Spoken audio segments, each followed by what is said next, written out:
Permaculture design principles. This is part of our section on permaculture teachings. So permaculture was conceived and developed in the 1970s by co-workers Bill Mollison and David Holmgren in Australia. Originally, the term was a contraction of the two words permanent agriculture, for that is what it was, the design and implementation of permanent or sustainable agricultural systems. So, as we've discovered, the food forest is one of the very finest permaculture system, and it happens to be my favorite. So let's talk about some of the design principles. Number one, observe. We talked about this a lot in this course in step one. We observe and learn what we can by watching the garden as it grows. Part of observation is paying attention. You can look in a direction without paying attention to what you see, or you can focus on something and see the many aspects of it. And of course, we learned that we will also record what we observe. Now, the next one is catch and store energy. Energy includes food and fuel from trees, berries, herbs, and seeds, and catching and storing water and sunlight.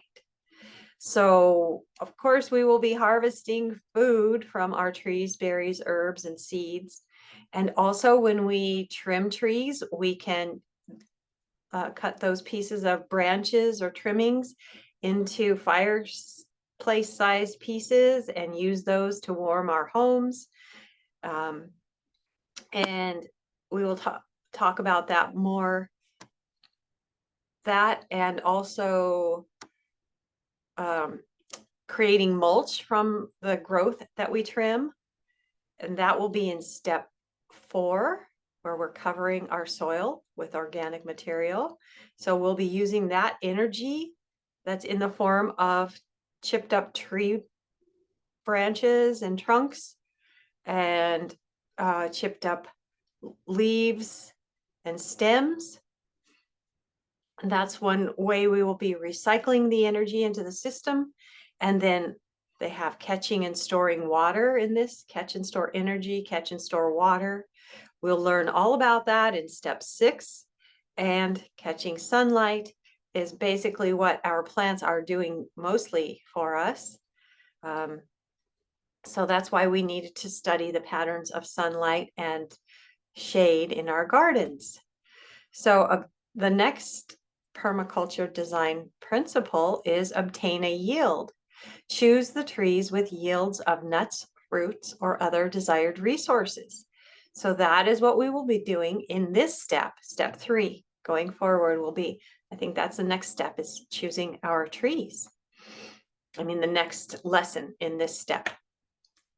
Okay, apply self-regulation and accept feedback.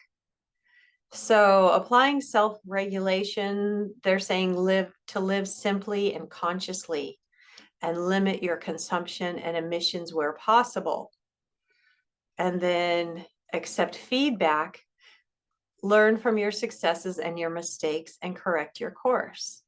And we talked about that already in step 1, or maybe even in the introduction to the course, where we talked about observing and seeing something going not the way we want it to, and how we can devise an experiment and a trial to try to fix that the next time. And so that is accepting feedback.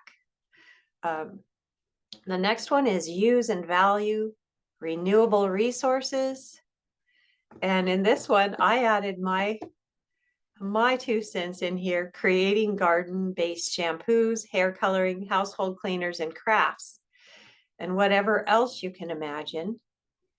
And then this is a quote, recreating forests and soils are 2 of the most important tasks of the 21st century. So yeah, we can eat from the garden, we can create products from the garden, we can restore garden materials back to the garden, which makes it richer and more bountiful. So, and then produce less waste Look for ways to make the waste from one part of a system into food or valuable items for the other parts. So that's going back to using the renewable resources. When we're using stuff from the garden to create our household products, we are producing a lot less waste, spending a lot less money. Okay, design from patterns to details. So it's interesting.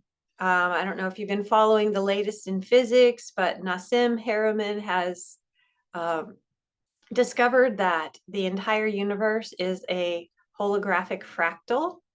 And so patterns exist in the tiniest atomic structures, in the fractal patterns of nature, and even the patterns of revolution in our solar system and spirals in the galaxy. And for us as food foresters, there are also time patterns that we will be living with, such as day and night, seasons and years, and vector patterns of wind, sun, rain, and snowy seasons. See if you can recognize natural patterns around you and associate those patterns with your landscape. Start with the big picture and work on the details from there.